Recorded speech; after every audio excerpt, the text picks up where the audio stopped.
श्वास को शिव बनाकर देखो। मित्रों, आपका हमारे इस चैनल पर स्वागत है। हे महादेव, जो भी भक्त आज इस वाणी को सुन रहे हैं, उनके जीवन में आपकी कृपा बनी रहे और हर कठिनाई दूर हो। क्या तुमने कभी सोचा है कि तुम सांस ले रहे हो या कोई तुम्हें सांस दे रहा है? जिसे तुम अपना जीवन समझते हो वह शायद तुम्हारा है ही नहीं। शायद हर सांस, हर धड़कन शिव की दी हुई एक ऋतु है, और जब यह ऋतु खत्म हो जाए तो तुम भी शांत हो जाओगे। जीवन का सबसे बड़ा भ्रम मैं सांस ले रहा हूँ। मनुष्य इस जीवन में जीता है कि वह जी रहा है क्योंकि वह सांस ले रहा है, पर शिव कहते हैं तू नहीं ले रहा, तुझे दी जा रही है।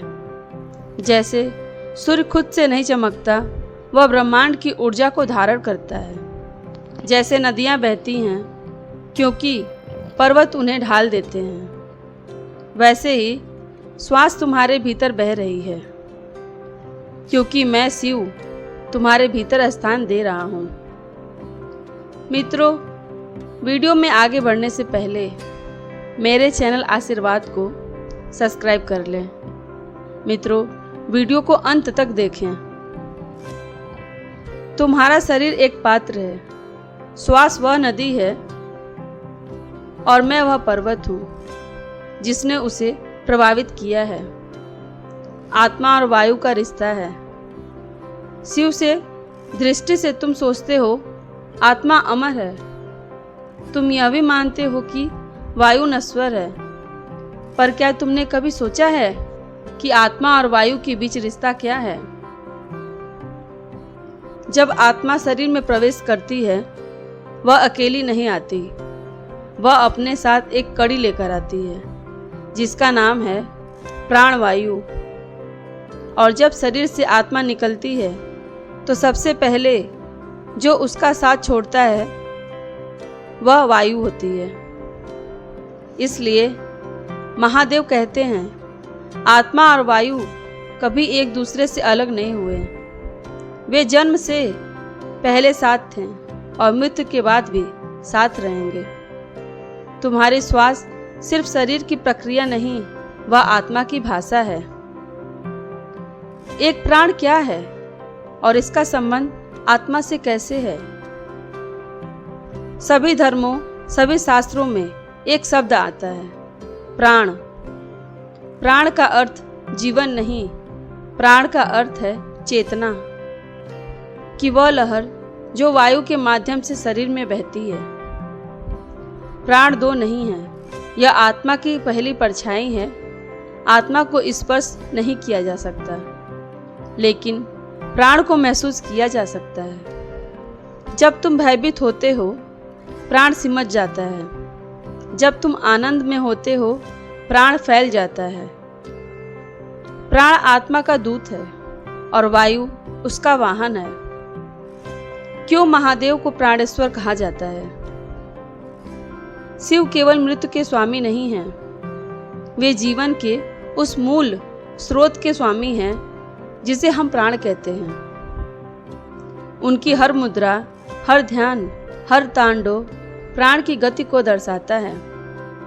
जब शिव ध्यान में है, प्राण स्थिर है। जब तांडव में है, प्राण गतिशील है। जब वह मौन है, प्राण भीतर की ओर है। शिव जगत के रचयिता हैं, इसलिए उन्हें प्राणेश्वर कहते हैं, क्योंकि उन्होंने न केवल श्वास को देखा बल्कि उसके पीछे की आत्मा को भी अनुभव किया। श्वास और पुनर्जन्म आत्मा की यात्रा का संकेत। जब आत्मा एक शरीर को छोड़ती है तो क्या वह कहीं गायब हो जाती है? नहीं, वह अपनी श्वासों की छाया छोड़ जाती है और अगले जीवन में वही वायु, वही प्राण उसे पुनः खींच लाता है। पूर्ण जन्म में केवल आत्मा की यात्रा नहीं, बल्कि वायु की स्मृति का परिणाम भी है। हर आत्मा अपने साथ एक गंध, एक विन्यास, एक प्रवृत्ति लेकर आती है जो पिछले शरीर की श्वासों में छिपी होती है। वायु एक माध्यम है, लेकिन आत्मा उसका उपयोग कैसे करती है? जैसे मुनादी करने वाला नगाड़ा बजाता है, वैसे आत्मा वायु के नगाड़े को बजाकर कहती है, मैं यहाँ हूँ। जब बच्चा रोता है, वह वायु को नाद में बदलता है। जब योगी मौन होता है, वह वायु को शून्य में लय कर देता है। आत्मा का प्रत्येक भाव, क्रोध, प्रेम, दुख, शांति सब वायु के माध्यम से ही प्रकट होता है। तभी तो जब तुम किसी के पास बैठते हो तो उसकी ऊर्जा को महसूस कर सकते हो, क्योंकि वह आत्मा की वायु तुम्हारे चारों ओर चल रही होती है। क्या वायु में आत्मा का अंश रह जाता है? हाँ, इसलिए कुछ स्थानों पर जाते ही भय लगता है, कुछ स्थानों पर अद्भुत शांति मिलती है। कभी किसी कमरे में कोई नहीं होता, फिर भी लगता है कोई है। क्यों? क्योंकि आत्मा चली जाती है, पर उसकी श्वास, उसकी वायु उस स्थान पर अंश मात्र छोड़ जाती है। यही कारण है कि योगी स्थानों की वायु को पढ़ सकते हैं। वे बिना किसी को देखे ही जान जाते हैं यहाँ कौन गया, कौन आया। जब आत्मा स्थिर होती है और वायु धीमी, तो चेतना जागृत होती है। इसलिए ध्यान में हम श्वास पर ध्यान देते हैं, क्योंकि उस एकाग्रता में वायु और आत्मा एक लय में आ जाती है। वहाँ ना शरीर होता है, ना विचार, ना शब्द, वहाँ सिर्फ मैं, शिव होता है। शिव का योग श्वास नहीं, आत्मा की गति साधना है। जब योगी प्राणायाम करता है, वह केवल वायु को नियंत्रित नहीं करता, वह आत्मा के साथ उसका संबंध मजबूत कर रहा है। पूरक आत्मा को ब्रह्मांड से जोड़ता है, कुंभक आत्मा को स्थिर करता है, रेचक आत्मा को मुक्त करता है। इन तीनों में छुपा है शिव का त्रिशूल, पूरक सृजन, कुंभक पालन, रेचक विनाश। आत्मा की सबसे बड़ी भाषा मौन। श्वास, तुम जितना बोलते हो उतना आत्मा पीछे हटती है। जब तुम मौन होते हो तब वायु को आत्मा से सीधा मार्ग मिल जाता है। इसलिए शिव मौन है, क्योंकि वहाँ श्वास शब्द नहीं बल्कि संगीत बन जाती है। मृत्यु जब आत्मा वायु को छोड़ देती है, मृत्यु कोई दुर्घटना नहीं, यह आत्मा का वायु से विदा लेना है। और जैसे ही वायु शरीर को छोड़ती है, वहाँ सन्नाटा आ जाता है। परंतु योगी तो मृत्यु को भी एक वायु परिवर्तन की तरह ही देखते हैं। अब आत्मा अगली ऋतु में प्रवेश कर रही है। आत्मा और वायु का यह रिश्ता तुमसे बड़ा है। शिव अंत में कहते हैं, तू वायु को शरीर की प्रक्रिया मत समझ, यह तो आत्मा का दर्पण है। जब तू गहराई से श्वास लेता है तब आत्मा मुस्कुराती है, जब तू उसे रोकता है तब आत्मा रोती है, और जब तू उसे पहचान लेता है तब आत्मा शिव में समा जाती है। महाकाल क्यों हर श्वास गिनते हैं? शिव का स्मरण एक मौन उद्घोष। तुम्हारा हर श्वास एक शब्द है, हर श्वास एक कर्म है, हर श्वास एक अवसर है, और मैं महाकाल उन सब की गिनती रखता हूँ। जब तुम जन्म लेते हो तो तुम्हें एक अनदेखी थैली दे दी जाती है जिसमें सीमित श्वासें भरी होती हैं। तुम नहीं जानते कितनी हैं, लेकिन मैं जानता हूँ, क्योंकि मैं ही वह हूँ जिसने वह दी है। क्या श्वासें गिनी जाती हैं? यह कोई रूपक नहीं, सत्य है। महाकाल कहते हैं, तुम्हारे हर श्वास की एक संख्या है और हर संख्या के पीछे एक कर्म बंधा हुआ है। यह कोई काल्पनिक बात नहीं, योग शास्त्र कहता है एक सामान्य मनुष्य 21,600 बार प्रतिदिन श्वास लेता है, लेकिन यह संख्या केवल शरीर के अनुसार नहीं चलती। यह भाव, विचार और कर्म से घटती बढ़ती है। जब तुम क्रोध में हो, श्वासें तेज हो जाती हैं। इसका अर्थ है जीवन तेजी से चल रहा है। जब तुम ध्यान में हो, श्वास धीमी होती है। तब महाकाल रुककर मुस्कुराते हैं। एक और दिन बच गया। श्वास का हिसाब महाकाल की न्याय शक्ति। कर्म तो सबके होते हैं, पर श्वास का मूल्यांकन कौन करता है? मैं करता हूँ, महाकाल। क्योंकि श्वास ही जीवन की मुद्रा है। जो जितनी शुद्ध श्वास में जिएगा, वो उतनी ही चेतना से जुड़ेगा। झूठ बोलोगे, एक श्वास अशुद्ध होगी। प्रेम करोगे, एक श्वास निर्मल हो जाएगी। दया करोगे, एक श्वास प्रकाश बन जाएगी। महाकाल उन सभी को अंकित करते हैं, क्योंकि यही तय करता है कि तुम्हारा अगला अनुभव कैसा होगा। इस जीवन में या अगले में क्या मृत्यु तय होती है?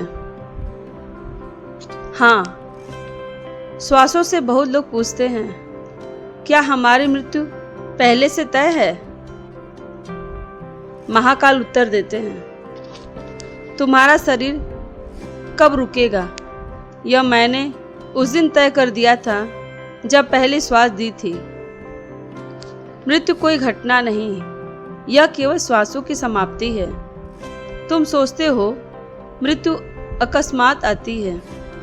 नहीं, वह एक अत्यंत सटीक गणना के बाद आती है।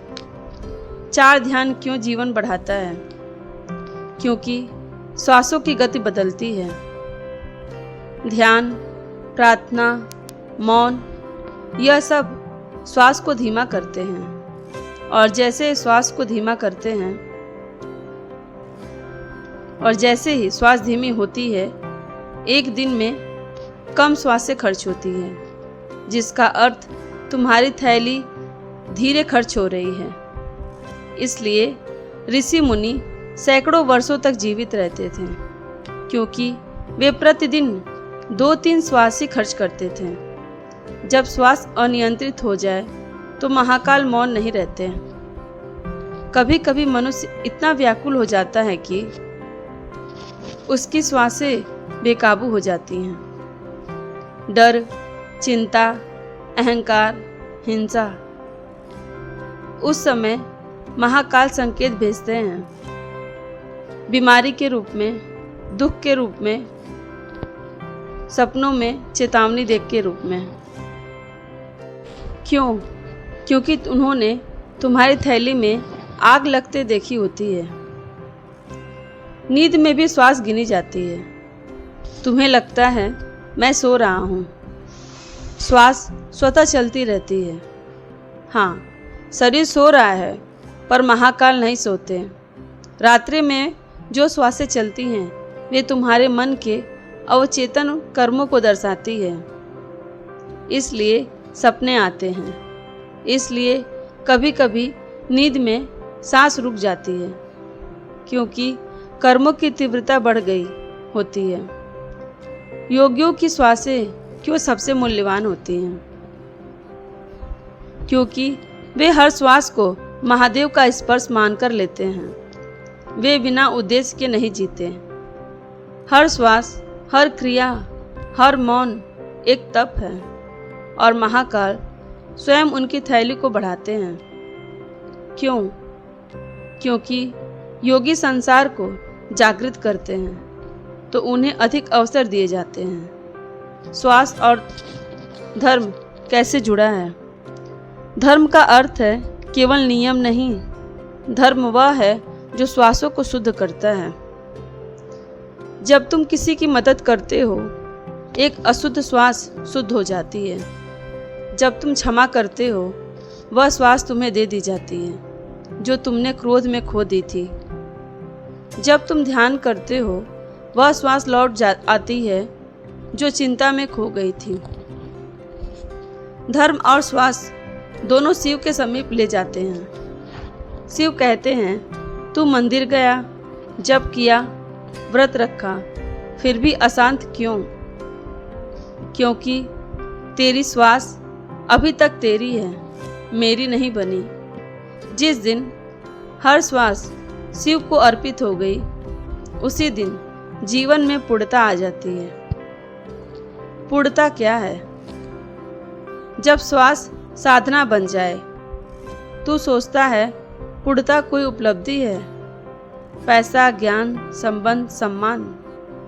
लेकिन महाकाल कहते हैं, पूर्णता वह है जब तुझे कुछ और पाने की इच्छा ही नहीं रह जाती, क्योंकि तू जान जाता है कि मैं तेरे भीतर ही हूँ। और यह जानना किसी शास्त्र से नहीं होता, यह श्वास से होता है। साधना की चरम अवस्था मैं श्वास नहीं हूँ। अनुभूति शुरू में साधक सोचता है मैं श्वास ले रहा हूँ, फिर वह समझता है श्वास स्वयं चल रही है, मैं देख रहा हूँ। और अंत में वह पहुँचता है, मैं ना श्वास हूँ ना शरीर, मैं शिव स्वरूप हूँ। यही पूर्णता की अवस्था है, जहाँ ना कोई सवाल बचता है ना कोई उत्तर चाहिए, बस मौन होता है। ब्रह्म रूप श्वास को शिव कैसे मनाएं? मौन श्वास ध्यान। हर सुबह 10 मिनट श्वास को मौन होकर देखो, आना जाना बस देखना। श्वास के साथ जप, हर श्वास के साथ ओम नमः शिवाय या शिव नाम जप करना। दुख के समय श्वास की ओर लौटना। जब कोई बात विचलित करे, बोलने की जगह श्वास पर ध्यान देना। सोने से पहले शिव को श्वास समर्पण। हे महाकाल, आज की सारी श्वासें तेरे चरणों में। हर नई सुबह को शिव का निमंत्रण मानना। मुझे एक और दिन मिला, क्योंकि शिव मुझे खुद में जगाना चाहते हैं। जो श्वास को शिव मान लेता है, उसका मन शुद्ध हो जाता है। मन स्थिर क्यों होता है? क्योंकि वह या तो अतीत में भटकता है या फिर भविष्य में डरता है, पर श्वास वर्तमान में है। जब तू हर श्वास शिव की उपस्थिति में माने, तो तेरा मन एकदम स्थिर, प्रसन्न और शुद्ध हो जाता है। तू फिर छोटी बातों पर नहीं गिरता, क्योंकि तेरी दृष्टि अब शिव में टिक गई होती है। जिसने हर श्वास को शिव बना दिया, वह हर संबंध को प्रेम बना देता है। शिव क्या सिखाते हैं? हर वस्तु, हर व्यक्ति, हर क्षण अगर तू उसे शिव के रूप में देखे, तो तू कभी नफरत नहीं कर पाएगा। हर रिश्ते में, हर स्वाद में, हर संवाद में अगर तेरी श्वास शिवमय है, तो तू क्रोधित नहीं हो सकता, तू प्रेम में झुक जाएगा, क्योंकि शिव अहंकार नहीं, समर्पण है। जो हर श्वास को शिव बना लेता है, उसका डर समाप्त हो जाता है। डर मृत्यु का तब तक रहता है जब तक तू अपने अस्तित्व को नश्वर मानता है, पर जैसे ही तू श्वास के पार जाता है, शिव कहते हैं, डरने वाला तू नहीं है, तू तो वह है जो डर को देख रहा है। यह बोध तेरी हड्डियों तक शांति भर देता है। फिर तू मृत्यु के सामने भी मुस्कुराता है। जब हर श्वास शिव बन जाए, तब जीवन स्वयं एक पूजा बन जाता है। तू रोज पूजा करता है, दीप जलाता है, घंटी बजाता है, फूल चढ़ाता है, पर अगर तू हर श्वास को शिव की पूजा मान ले, तो तू चलता हुआ, बोलता हुआ, काम करता हुआ कभी भी एक चलता फिरता मंदिर बन जाता है। जो भीतर पूजा करता है, उसका जीवन बाहर भी सुगंधित हो जाता है। अंतिम श्वास भी शिव में बन जाए, यही पूर्णता का प्रमाण है। मरते समय जब श्वास रुकेगी, तब क्या तू डर जाएगा? या तू कहेगा, हे शिव, यह अंतिम श्वास भी तेरे चरणों में, अब मैं तेरे स्वरूप में विलीन होता हूँ। जिसने यह कह दिया उसके लिए मृत्यु कोई घटना नहीं, बल्कि शिव से पूर्ण मिलन बन जाती है। श्वास को शिव बना लेने से बड़ा कोई साधना नहीं। महाकाल अंत में कहते हैं, तू खोज रहा है बाहर और मैं तेरे भीतर हर श्वास में बैठा हूँ। हर बार जब तू कहेगा मैं श्वास ले रहा हूँ, तब समर्पण कर तू शिव से जुड़ रहा है। जिसने यह जान लिया उसे ना कोई मंदिर जाना है, ना कोई ग्रंथ पढ़ना है, बस अपने भीतर उतरना है। वहाँ मैं पूर्ण हूँ। अब तुम शिव के करीब हो। अब यह भाग्य श्रृंखला तुम्हारा श्वास भी तुम्हारा नहीं, यह शिव की दी हुई एक ऋतु है, पूर्ण हुई। आपने श्वास का रहस्य समझा, शिव की मौन भाषा को सुना, दुख, काल, अहंकार और भ्रम को पार किया और अंत में पूर्णता को छू लिया। हे भोले बाबा, आपके इस वीडियो को जो भी सच्चे दिल से लाइक और आपके इस चैनल को सब्सक्राइब करे, उसके जीवन में कभी भी दुख दर्द मत आने देना। उसकी पीड़ा, दुख दर्द, गरीबी, निर्धनता को दूर कर देना। मित्रों, अगर आपको यह वीडियो पसंद आए तो आप मेरे चैनल आशीर्वाद को लाइक करें, शेयर करें और सब्सक्राइब करें। इस वीडियो को देखने वाले के ऊपर भगवान भोले बाबा का आशीर्वाद सदैव बना रहे। वीडियो पसंद आए तो कमेंट बॉक्स में हर हर महादेव जरूर लिखें। धन्यवाद मित्रों, आपका दिन शुभ और मंगलमय हो।